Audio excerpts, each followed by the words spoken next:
Cool. All right. It's really great to see you, by the way. Good to see you too, Eric. Thank you. I So it's mean, good to see you too. like It face really to is. face. It's really, really nice. Yes. Yes, I mean, this is it's very nice. Thank you. yeah. Yeah. First, before anything, let's get some huzzas and congratulations out of the way with the Spirit Award nomination and the NAACP and the Screen Actors Guild. So huge congratulations to you. Thank you. I love it. Thank you. Thank you. It's been a nice week. It's been a nice week. And, you know, I think more than anyone, it's like, it's nice whenever you're acknowledging you're in a conversation about recognition for your work and being a part of a cast like Ma Rainey. I mean, that's just beautiful. It feels great. It is. And it almost must kind of feel like one of those like 20-year breakthrough moments kind of for you. Yeah, which is what I would even say 30. Because, you know, this year marks my 30th or 31st year being in this industry. Yeah. And I've received some praise for my work on stage, you name it, being a part of great films and all, but this just feels like a seminal moment. I acknowledge that it feels like a real touchstone. I don't know if it's what's in the zeitgeist, in the culture, or what we're searching for, or things that have more meaning. But also, I feel like the work. I'm very appreciative that my work is being recognized. That's a nice thing. I think it's all kind of hitting at the right time too, because it's taken a long time for Black artists to really find even a close amount of parity to white counterparts, whether it's for roles or for opportunities or awards or whatever it is. So it's a time for that. It is, and I think possibly maybe the moment that we've been in the last year is a part of ushering in this change, to actually view our work and to view our work as our white counterparts have been viewed. I think a lot of times, I know for myself, I've been having conversation with people with the fact that I consider myself truly a character actor. And I think that a lot of times people can't see our work, the work of a character actor, because we don't recognize that we have a counterpart to Daniel Day-Lewis or to Gary Oldman. But I think if we look a little deeper, we have had them. Like, look at Harry Belafonte Jr.'s work in Uptown Saturday Night as Geechee Dan. That man is one hell of a character actor, but he's also a leading man. But I think a lot of times we try to, you know, put our work into a box and say, you do this, you do that. And I've been an artist who I know is always outside the box. I go between film and television, theater, musical theater, writing plays, directing, television, you name it. And so you couldn't put me in a box. And so I think it takes a while to get seen then, for people to see you in your fullness. Because I think that, you know, I think a lot of times with our work as African Americans, they want you to play into a trope, and then they want you to play that for as long as you can earn a living. And I think now, I think we've, you know, raised our hands.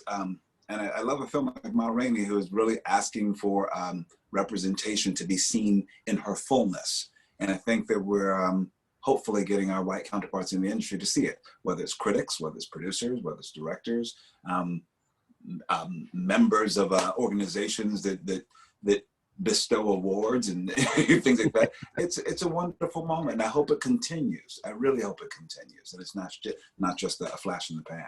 Well, and that parody is probably one of the main themes of Ma Rainey to begin with. It's about her knowing her worth, and that is no less relevant today, where that still exists in every vocation.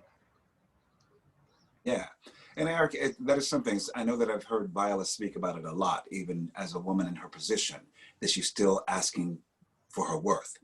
And I know for myself, that is always a struggle. You're constantly wondering why you have to fight for the simplest things that you believe that is part of your worth, part of the years that you've been doing the work that you've been doing, part of the, you know, it's like, you look at, you know, your accolades, your work ethic, your films, your box office gross and all that, and you think it should equal a certain amount of respect.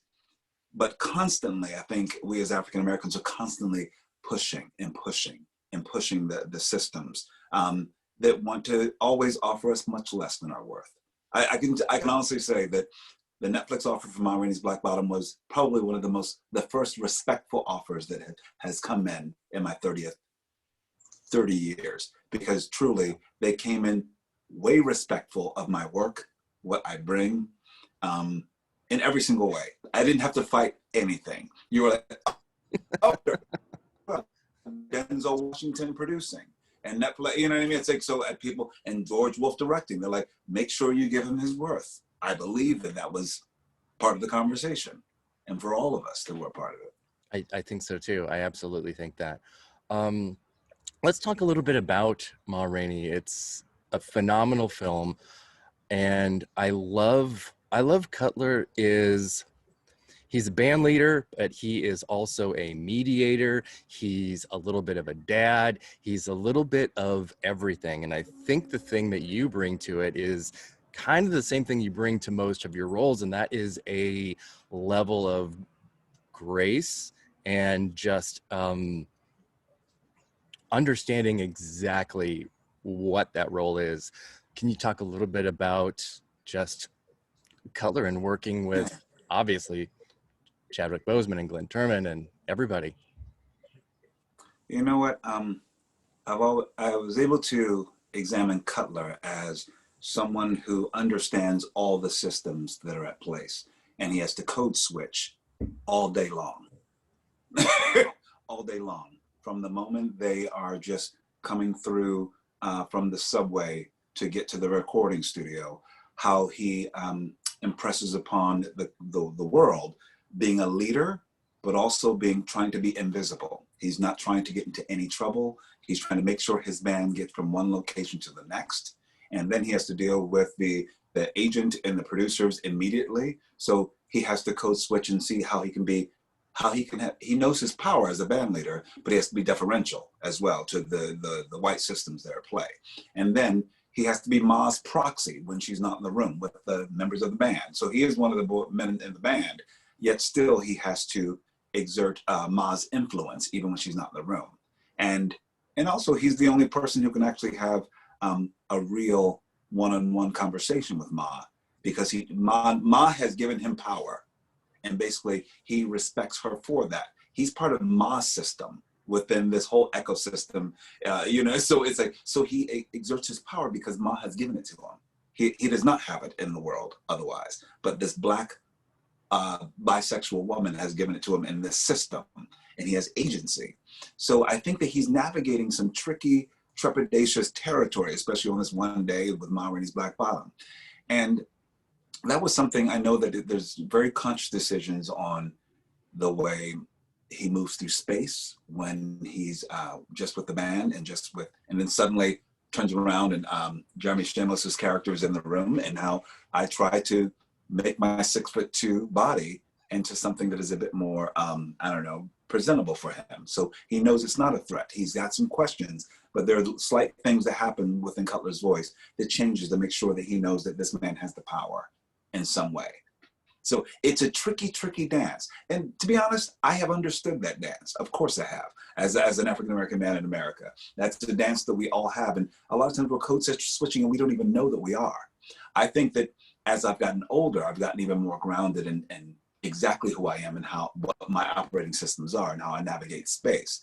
But I think when you're trying to work it out in the world, immediately you switch left and right. I think that's why he's able to to call out Chadwick Boseman's Levy, the way he is acting around this producer. He's like, whoa, that's a whole other level. You're like, shucking and jiving. And you know what I mean? And you just said you're not afraid of the white man, but I just saw you completely give up all of your power and all of who you are to play into the white systems. And that's something that Cutler has an awareness of. He's like, that's not what I do. you know? And so that's part of the argument with the two characters. But I'm working with Viola and Glenn and Michael and Chadwick was truly, how can I say it? I tried to say it as I feel like I want to be as clear as possible, because it really is, you were working in a room with titans, with people who are willing, you know, everyone came in with their body of work and experience, but no one led with that. No one led with ego. Everyone left that at the door and came in and wanted to interrogate the work and play off of one of each other. No one came in with, oh, I'm going to play my character this way, and then I'll just, you know, see what you do, and I'll just continue to do this thing. No, it was an invitation and a generosity in the room all the way through. And the thank God for George, the director. He worked us like a band, like an ensemble. And he worked us hard so that we were able to play off of one another. So that was the joy. I loved waking up every morning and going to rehearsal. We had rehearsal. No one has rehearsal for film. We had 2 weeks rehearsal, which is golden time for an actor. You get to be wrong and go down wrong roads and figure things out and play and, you know, rethink the whole process, and it will wear you out. And so it's that level of theater that was there that I valued so much. So by the time we were shooting, we really were able to dance with each other. And that was the first thing that Chad, it's funny, that's the first thing that Chad told me when I saw him in our rehearsal. He said, I can't wait to dance with you. Mm-hmm. And that's exactly what I think we all did. There was a dance. 1 minute we're doing, you know, the rumba, next minute it's ballet, and then it's blues and jazz. We went all over the place, but we were in service to the work. And I think that's what August Wilson requires. He requires you to bring everything you have, everything possible, everything, the light, the dark, your own heartache, your own trauma, your own blues, your family, your history, your legacy, and everything that you want to know, you bring that into the room. And I think that's what we did. I think so too. And I think that's what each of the performances is whether it's you or Viola or Chadwick, everybody's bringing their collective experience up to that point for this, because even though it's 1927, there are so many things that have not changed. I love the visual metaphor of you guys rehearsing and talking in the basement, which is a very upstairs, downstairs kind of servants, and here's the people that live in the house. Yeah, Eric, yes. Because then you see what we do, what happens in the band room, and then when we go upstairs, the show that we put on as well, at least, but also what we're in service to, because we're all in service to the music. But what I love about that band room, and what August Wilson writes so beautifully, is he writes all the interior thoughts of these Black men who are not monolithic in their experience. He writes all these different viewpoints on how we're wrestling with each other and wrestling with the world, but we've got to do this work in the micro, in this band room, which is what George Wolfe asked. He wanted it to feel like the bottom of a slave ship hull. These Black men have to wrestle with each other. And it's that tight, it's that dark. And yeah, it's like, you know, you believe that, you know, when you shoot a film, that you can put it in a sound stage and make the space right for camera and everything. It was tight in there. Yeah. It was intentional, because he knew that it had to be a powder keg. It had to be something that it's true kinetic energy, and we're truly relating to one another. And we're truly, I don't know, wrestling with all this stuff together. So that was awesome, you know? Yeah. So a writer on my site recently published wrote a story about the future of August Wilson plays to film and where that might go. And you directed 7 Guitars once. Would you ever entertain directing a feature? Yes, I would. Of course I would. Especially 7 Guitars. 7 Guitars is a beast of a play. It will wear you out. And I directed I think it was a really beautiful production of it. Constanza Romero, you know, August Wilson's widow, she came and saw it, and she really loved it. I think there's I would love to, I'm just going to just keep saying, I would love to direct a film adaptation of it. I think, I do think that there's a benefit of being from the theater, and but also being part of sort of wanting to make a hybrid of a theater piece to film.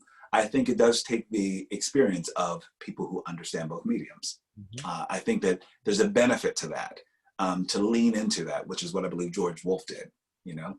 He wanted to be truly committed to its origins, but also open it up and lift it to the cinematic space. And I think that's what's useful. And I think, so yes, Eric, I would like to. Please tell Denzel Washington and Netflix that I am in. You know, I will do it for free. No, I won't do it for free, but I will do it for. we will amplify that. Great. Love it. I want to mention and maybe talk about how much time that you want to talk about it. Euphoria, and especially that standalone episode, because I mean, it was chef's kiss. It was amazing. And thank you. I don't know. I don't even have a question. I just want to praise it because it was. Well, let's talk about it for. Thank you. I can talk about it for a moment. All right. Because you know what, I sat here in this office right here, literally, for 3 weeks, and I put myself on a schedule of 40 hours a week of rehearsal for it, because that's what that work required. I seem to. I don't know why, but I'm getting a lot of work that requires me to deliver 30-page monologues. And each time I think it's a hurdle. I think, oh, I'll never get it. I'll never get there. But there's all these thoughts, and maybe it's because I'm very curious and I have these thoughts, and I think I know how to deliver this work in that way. But I love that what Sam wrote was basically a sermon for America at the end of 2020. That's the way I look at it. And I thought that sermon needed to be delivered in all its simplicity and beauty, and let the words speak. I thought it was not something that needed to have a lot of performance around it, that it was beauty in its simplicity and in its listening and responding with Zendaya, who was just as open and available. And we danced, like I said, we did in Ma Rainey, but we danced together. That is the work of, I feel like it's very clear that I love that Sam sort of he let us do the work. He would come in and whisper and give us some direction here and there, but he also was a fly on the wall and let it happen.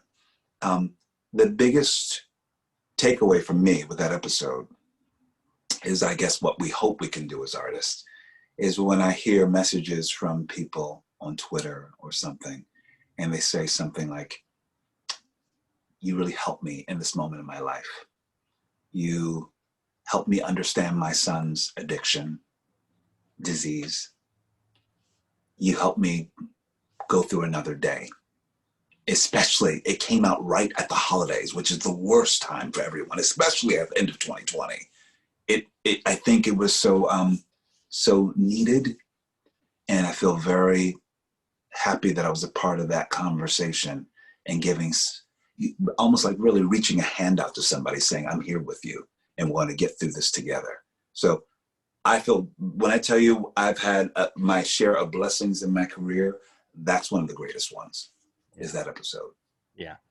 It's when you have an episode like that doesn't have theatrics or even locations, and it's just the words, how much of you is in that moment, in that character, and do you bring any of that with you then into real life? Is there a blurred line ever?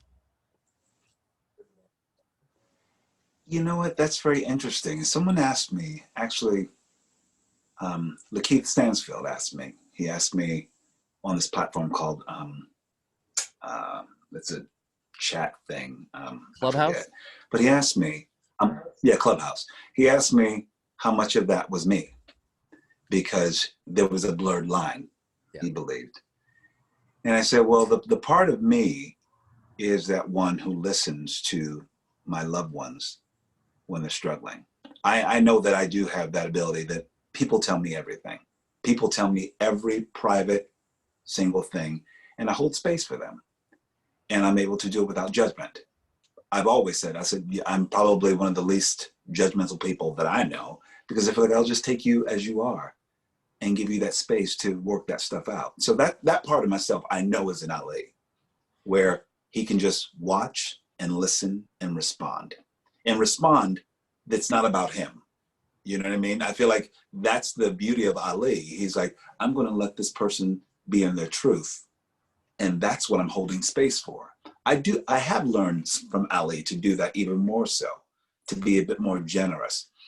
And ultimately, Sam and I, we also had this great conversation about redemption and how people ultimately, they're doing as well. Listen to it as well, which I think that Ali needs to do something for his own redemption. He needs to, this helps him feel a bit more human and feel like he's helping out someone when he couldn't help out himself in the past. I do know that that's a part of myself as well. Yeah, I love hearing people's stories. I love dissecting something with someone and helping someone because I'm also helping myself. I'm sure of it, you know? So I think that's, there is a blurred line, hopefully. I know that there was a blurred line between me and Cutler and Ma Rainey. I am always the leader of an acting company, always. I don't know why.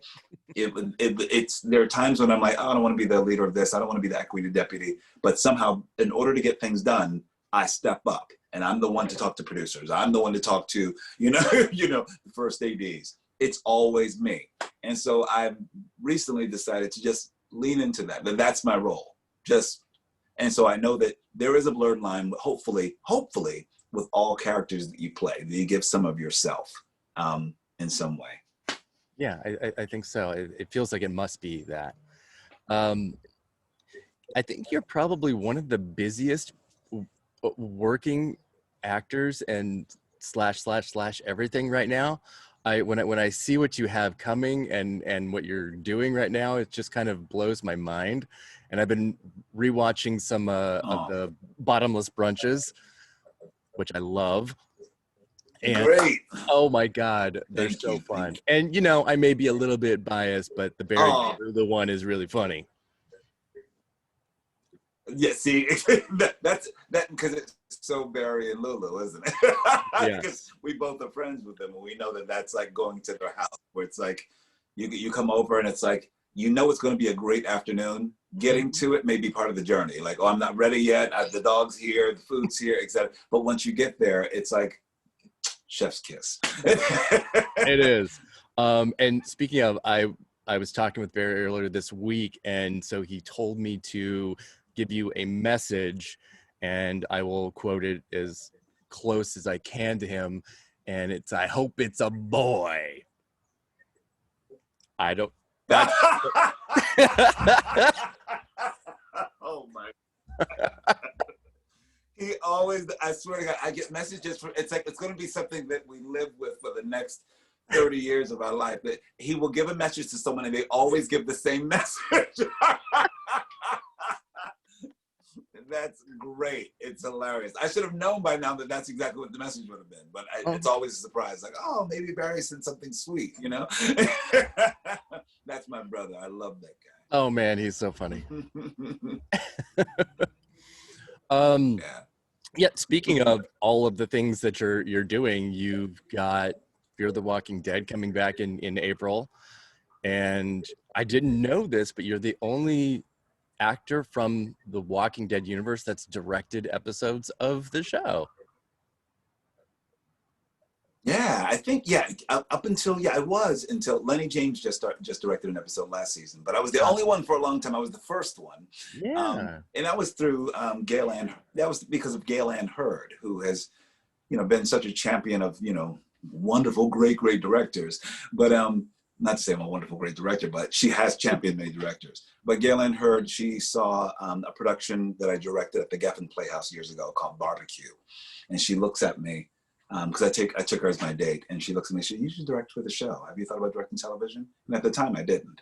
But as I think you're getting to know me, Eric, anything that I haven't done, I'm interested in. I'm like, oh, let's figure it out. And I will start, shadowing and asking questions and going on a learning curve to actually do it. So, because apparently I like to do everything. Yes, you do. Yes, you do. And I have to mention, the honorarium that you have set up, the Domingo Award for Black male artists, which you know, I don't think there's anything, when you're a part of any type of fringe group, once you have attained a certain level of success, there's like two options that you have. You either put your hand down and you bring people up the ladder, or you kick the ladder off after you've gotten there. Yeah. Yeah. So I think it's fantastic that you have that. Thank Can you you. talk a little bit about it? Sure. What was it, about 3 years ago? No, 2 years ago. Time is just. I was honored by the Vineyard Theater in New York City, which is a great off-Broadway theater that I premiered my shows, A Boy and a Soul and Dot, and I was a part of the Scottsboro Boys there. They wanted to honor me for my body of work. And it just seemed to me that I you know, it was great to get the honor, but I felt the honor should pay itself forward in some way, or pay itself backward, which is establishing an award for an African-American male or male identified multi-hyphenate artist, to give them some time and space and mentorship, workshop, funds to do some work. And I thought, because I thought, you know, you start thinking about, you know, I'm like, I've been in this industry for a long time, and I've attained some success and some, you know, thank God I have some money in the bank. But if I was at a person that, you know, and trying to get to the next level, I know what I needed. I was always grateful to get you know, fellowships at the Sundance Institute or, you know, your theater workshop or something. And I thought that there needed to be more. And I thought specifically for an African-American male or male identified artist, because when I looked around, there weren't any for a man or male identified artist. And I thought, well, I have to do it. And I also thought, and it's not ego at all, but to put it in my name and not just let it be in the Vineyard Theater's name. I'm like, no, it's got to represent a multi-hyphenate artist like myself, to say that this is going to be part of a legacy, that I want to nurture the next one. And then hopefully my thought is like, yeah, hopefully there'll be more awards and scholarships, you name it, for African-American men. Because I looked around and there were not any. And I was very alarmed to find that. So I thought, and it's been underwritten by a really wonderful comrade named Joe Allen and his wife, Mary Allen. And they're just wonderful people who, I met this guy actually on a flight to Argentina, and then coming back from Brazil. And we just struck up a friendship on this flight. And then he said, well, how can I support the arts? How can I support you? And so he's been underwriting the past 2 years, which has been wonderful. That's tremendous. Wow. Yeah. Thank you. Wonderful. But don't you? I think you're right. That's what we have to do. And I understand my position in this industry. And I think it can't just be about me. It's got to be about community. It's got to be about reaching out and making the industry better in some way. So it's not just I can't just be an actor, a writer, director. I can't just be creative. I have to be an academic, which is part of my teaching work, and it's also being a part of being a producer. I think it's got to expand and be all of that in order for us to make a real difference in this industry. Yeah, absolutely. I completely agree. And you have a lot of really, really exciting stuff coming up too. You've got Candyman and Zola. I mean, there is no rest for the wicked. No, so I must be really wicked. There's no rest for me at all. But yeah, I've got a bunch of things coming up, which is so exciting. I actually love that Zola and Candyman are coming out this year, which are in direct opposition to like Without Remorse that's coming out with Michael B. Jordan, yes, and God Committee with Kelsey Grammer. I play priests in both of those. And then I play a really horrible pimp in Zola, and then I play a very precarious character in Candyman. So I think they will get the breadth of my work and my range, I guess, this year, which will be fun. I think so too. I think 2020 was a great year for you, and I think 2021's even bigger. Thank you, yes. Eric. Thank you. All right, my friend, I'm going to let you go for the day. As you can see, the sunlight is like invading my space. See, it's so beautiful. It's kind of great. It's beautiful. It's like suddenly you become very angelic as the close of this interview. It's wonderful. I think it's perfect. Are we floating to heaven now? Is that it? I'm ascending right now. Yes, you are. I love it. I love it. Until we can see each other in person, my friend. Until we can see each other. Yes. Please take care.